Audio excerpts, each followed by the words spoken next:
So I just bought the Arteza Acrylic Quilters Ruler Kit and non-slip rings 5-piece set. Actually, there's 4 rulers and one of these things, which is the non-slip pads you want to put on the bottom of your rulers. I had already bought a large one. I think it's like 24 by 8 inches, and it's been great. So I'm starting to get into quilting, and I thought I'd buy all these squares. I got a 4, a 6, a 9, and a 15. I actually wanted an 11, but you can't have everything that you want unless you make it yourself. Anyways, this is how I'm putting the rings on.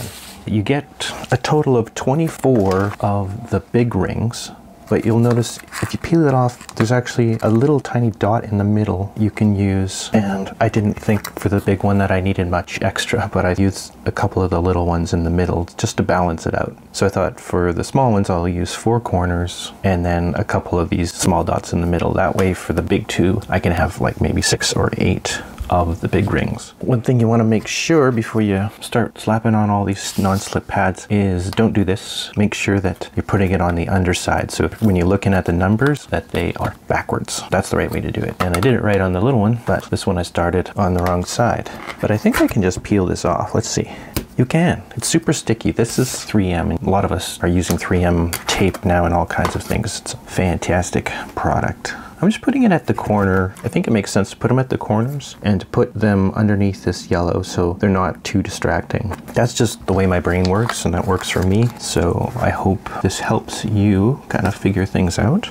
Yeah, I found that these rulers and having these non-slip pads have been fantastic for the projects I've been working on. I've been making pannier bags, which you'll see in another video. And I thought, I've never seen a pannier bag made to look like a quilt. Most of the pannier bags I've seen are either like really nice ones from the bicycle shops or like the DIY ones that are often taking backpacks and other kind of bags and just redoing them, putting hooks on them to make a pannier bag. I'm having a lot of fun with making pannier bags, and I'm having a lot of fun getting into the whole sewing thing and of course quilting. My mom is a quilter. She taught me how to sew when I was a kid. Then I took a few sewing courses after high school, then forgot about it for 20 years. And then decided that I wanted to make a pannier bag.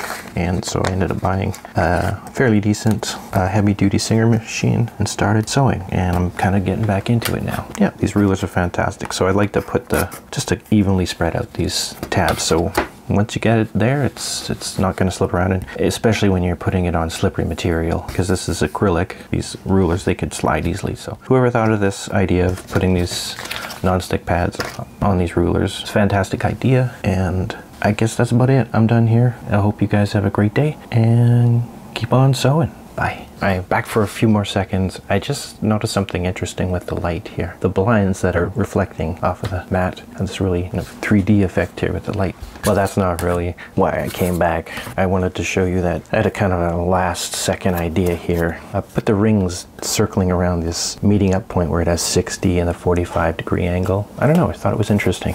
And so if you need to quickly find that 45-degree angle, you'll be able to see it quickly because we've got it. Oops. Oh my god, I did it again.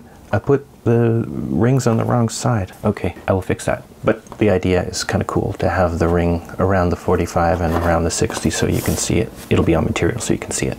Okay, I'm gonna fix this. Actually, I'll just film this because it's good to see that you do have a little bit of time to fix these things. I'll have to clean that. So definitely do as I say, not as I do, because I keep doing this wrong. Yeah, make sure you've put in your stickers on the underside and not the top side. But also know that in this case, I was able to change it. And it's pretty much the story of my creative life. Mistakes seem to follow me around, but they end up often being fine, just fine. And sometimes you learn something, sometimes you don't. But the main thing is just to have fun. Don't beat yourself up if things go wrong, because they often go wrong for me, and then eventually they go right. And it makes when things go right a lot sweeter, because you've experienced the pain of things messing up. So these look like little, what do you call them? Lifesavers. The clear ones. Are there clear lifesavers? What flavor is a clear lifesaver? Maybe let me know in the comments. It's one of those things that's gonna nag at me if I don't figure it out. I noticed this year that, and maybe they've been doing it for a while, but Lifesavers has Lifesavers candy canes, and I did not buy them, but I wanted to. The times are tough, and I gotta spend my money on sewing supplies, not Lifesavers. I put the little ones around the edge on the border where the yellow is.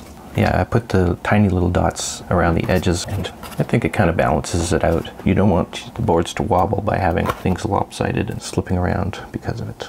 I think that's it. I think I got them all. Do the braille test.